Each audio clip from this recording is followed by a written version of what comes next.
What happens if you choose the wrong lender when buying a home in Colorado Springs? Most people assume a loan is a loan. If the rate looks competitive and the bank feels familiar, everything should work out. But that assumption can cost you financially, strategically, and sometimes emotionally. Today we're breaking down what actually happens when you use a strong local lending institution versus a national bank, a credit union, or an online lender, and when a builder's preferred lender changes the equation entirely. If you're a dual income professional buying in the $600,000 to $1 million range, this decision is not minor. It's part of your acquisition strategy. Let's start with why people choose banks or large institutions.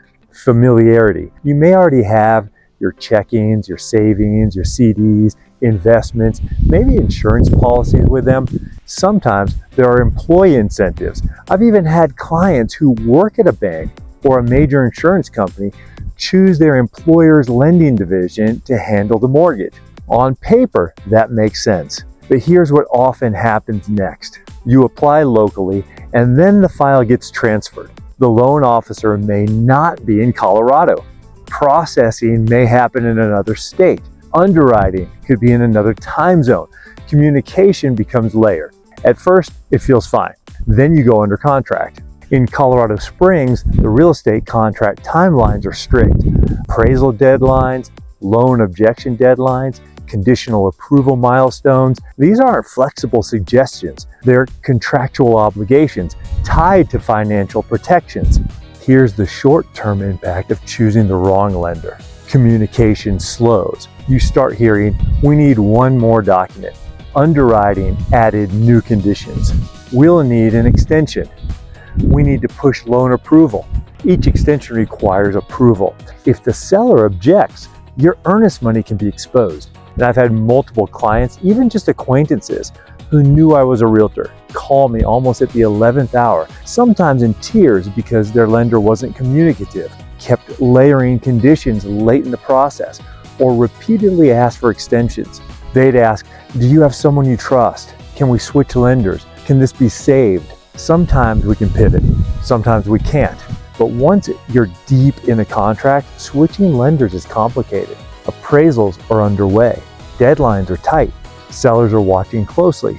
Now let's talk about something that many buyers don't even realize is happening behind the scenes. When you submit an offer on a resale home in Colorado Springs, it's extremely common for sellers, realtors to call your lender before the seller even responds. They want to verify, is the buyer truly qualified? Is the file strong? Can this lender close on time? Are there any red flags? If the listing agent calls and can't get your lender on the phone, that's a problem. If they leave a message and don't get a quick response, that's a problem. If the lender seems unfamiliar with local timelines or gives vague answers, that's a problem too. Because from the seller's perspective, uncertainty equals risk, and sellers choose certainty. In competitive areas, Academy School District 20, Lewis Palmer School District 38, strong lifestyle communities, your lender's responsiveness can directly influence whether your offer gets accepted. A strong local lender who answers the phone, knows the file, and confidently confirms the timeline and qualification strength can materially strengthen your offer. A lender who is hard to reach can weaken it instantly. Now layer in closing timelines. A strong local lender can often close in 30 days. Many large institutions or online lenders regularly stretch to 45 days or more. In a multiple offer situation, that difference can determine whether you win or not. Not your income, not your career, not even always your price, your lender. Now let's talk specialization. When an institution tries to do everything, banking, auto loans, insurance, investments, mortgages become one more department among many. A focused mortgage company does one thing all day. They understand local appraisers, they understand Colorado contract structure, they pre-underwrite properly, they anticipate underwriting conditions early. When you try to do too many things and are not centered on one, quality drops. And in real estate, that drop becomes visible quickly. Moving is already one of the most stressful life events. Career demands, school planning, logistics, adding financing uncertainty is an unnecessary risk. Now let's shift to new construction.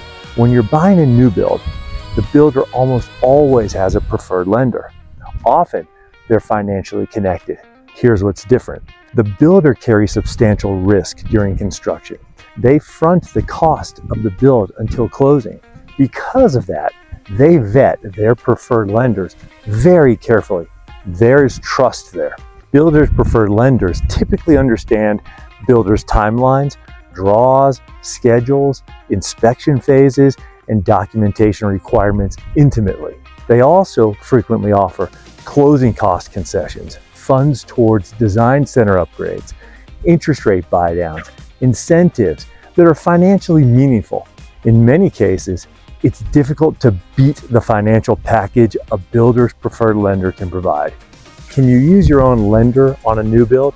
Absolutely, but you must weigh trade-offs carefully. Sometimes the incentives alone justifies using the builder's lender. This is why lender strategy is situational. Resale purchase, a strong local lender improves competitiveness and reduces contract risk. New build purchase, the builder's preferred lender may offer incentives and alignment that make financial sense. And as your realtor, we represent you in both resale and new construction. Our job is not to blindly push one lender. It's to evaluate risk, incentives, timeline, protection, and overall financial positioning. Because what happens if you ignore this? You risk weaker offers, you risk lost concessions, you risk contract stress, you risk exposure of earnest money, you risk losing a property that aligned perfectly with your long-term equity and lifestyle goals. If this makes you rethink how financing affects your leverage and protection, here's a link in the description where you can get clarity or ask us directly, because lender selection isn't just a rate. It's about execution, responsiveness, reputation, timeline control, and financial risk management. The smartest buyers in Colorado Springs treat their lender choice as part of their overall acquisition strategy, not an afterthought. If this was helpful, make sure to subscribe so you don't miss a future video. And check out the next video. It builds on what we just talked about and will help you take the next step.